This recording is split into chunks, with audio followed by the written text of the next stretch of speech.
કૃષ્ણા સમાચારોની શરૂઆત કરીએ મહત્વના સમાચારની સાથે તો મહત્વના સમાચાર મળી રહ્યા છે નજર કરીએ સુરેન્દ્રનગર જિલ્લામાં 15 માર્ચથી કેનાલોમાં પાણી બંધ કરવાનો નિર્ણય કરવામાં આવ્યો છે કેનાલોનું રિપેરિંગના બહાને કેનાલો બંધ કરવામાં આવશે કેનાલો બંધ થતાં જ ખેડૂતોને પારાવાર મુશ્કેલીનો સામનો કરવાનો વારો આવવાનો છે સુરેન્દ્રનગરમાં ફરી પાણીની વિકટ સમસ્યા સર્જાવાની છે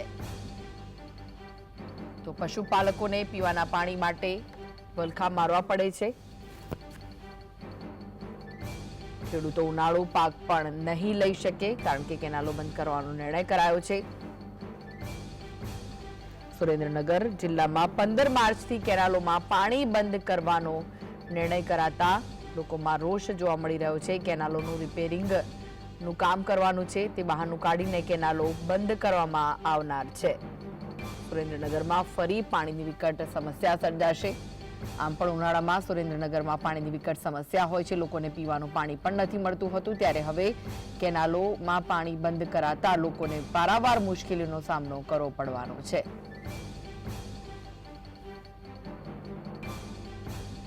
તો આ વિશે વધુ માહિતી માટે જોડાઈ ગયા છે સુરેન્દ્રનગરથી સંવાદદાતા ફઝલ આમ પણ દર ઉનાળામાં સુરેન્દ્રનગર વાસીઓ પાણીની વિકટ સમસ્યાઓનો સામનો કરતા હોય છે અને હવે કેનાલોમાં પણ પાણી બંધ કરાશે શું વિગતો છે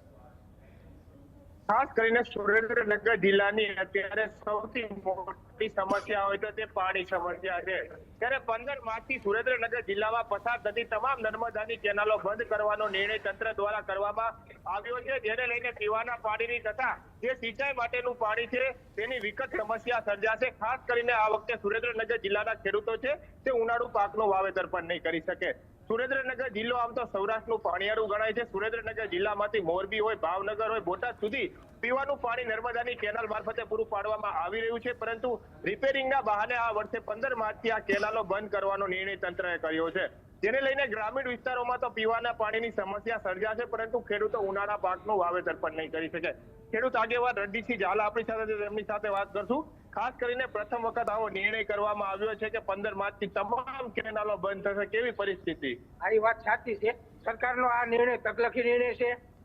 વારંવાર આવી નોટિસો જાહેર કરી અને કહે છે કે 1 માર્ચે બંધ થશે 15 માર્ચે બંધ થશે અને સરકારે ખરેખર આ તકલખી નિર્ણય આવો ન કરવો જોઈએ ખેડૂતોનો પોતાનો ઉભો પાક સુકાય છે અને કાળઝાળ ગરમી જે અત્યારે 41 ડિગ્રી જેવું તાપમાન થઈ ગયું છે ઉનાળામાં ગામડામાં પીવાના પાણીના સ્ત્રોત પણ નથી અને માણસોને પીવા પાણીની મુશ્કેલી સર્જાશે પશુઓને પણ પાણી મળવું મુશ્કેલ થશે તો સરકારે આવા તકલખી નિર્ણયો ન કરવા જોઈએ અને ખેડૂતોનો ઉભો પાક સુકાઈ જાય છે તો સરકારે આ નિર્ણય બદલી અને ખરેખર 1 મહિનો પાણી ચાલુ રાખવું જોઈએ તો ખેડૂતોનો જે તલ બાજરી જેવો વાવેતર છે પાક બચી જાય અને પછી કરી અને પછી કેનાલ રિપેર કરવી જોઈએ એવી અમારી માંગણી છે દર વખતે આ કેનાલ રિપેરિંગના પાછળ આવું થતું હોય છે ત્યારબાદ કેનાલો રિપેરિંગ નથી થતી પાણી બંધ કરી દેતા હોય છે શું પરિસ્થિતિ છે દર વર્ષે સરકાર રિપેરિંગના કરોડો રૂપિયાના ટેન્ડર બહાર પાડ્યા છે અને પછી રિપેરિંગ કરતા નથી અને અધિકારીઓને આપણે કહેવી તો અધિકારીઓ કહે છે કે ભાઈ કેનાલ સરકાર ચાલુ રાખે છે અમે કેવી રિપેર કરીએ એટલે ખરેખર અધિકારીઓને વાત નથી સરકાર નું નિર્ણય એવો છે ગાંડી માથે બેડું કે ઘરે પહોંચ્યું તો પહોંચ્યું એટલે સરકાર આવા તકલખી નિર્ણય કરે છે અને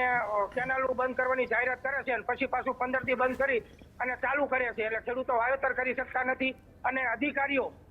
રિપેર કરી શકતા નથી એટલે કોન્ટ્રાક્ટરોને ફાયદો થઈ જાય છે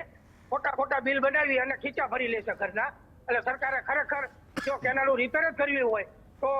કેનાલો બંધ કરી અને સારી રીતે ગુણવત્તાયુક્ત કેનાલો રિપેર થાય અને ખેડૂતોની મોંઘા મૂલ્ય જે જમીન બંજર થાય છે એ બચી જાય ખાસ કરીને જે 15 માર્ચથી કેનાલો બંધ કરવાનો નિર્ણય કરવામાં આવ્યો છે જેને લઈને ખેડૂતોમાં રોષ જોવા મળી રહ્યો છે હજારો વીઘા જમીન છે ત્યાં વાવેતર નહીં થઈ શકે તેવી પરિસ્થિતિનું નિર્માણ થયું છે બીજી તરફ સુરેન્દ્રનગર જિલ્લામાં પીવાના પાણીની સમસ્યા યથાવત છે હજુ સુધી સૌની યોજનાની જે પાઇપલાઇનો નાખવામાં આવી છે તે પણ સુરેન્દ્રનગરમાં નિષ્ફળ નીવડી છે ત્યારે આ અંગે તંત્ર દ્વારા વિચારણા કરી અને યોગ્ય ગુણવત્તાયુક્ત કામગીરી કરવામાં આવે તે પ્રકારની માંગ છે તે હાલ કરવામાં આવી રહી છે જી આભાર સમગ્ર માહિતી આપવા માટે ફઝલ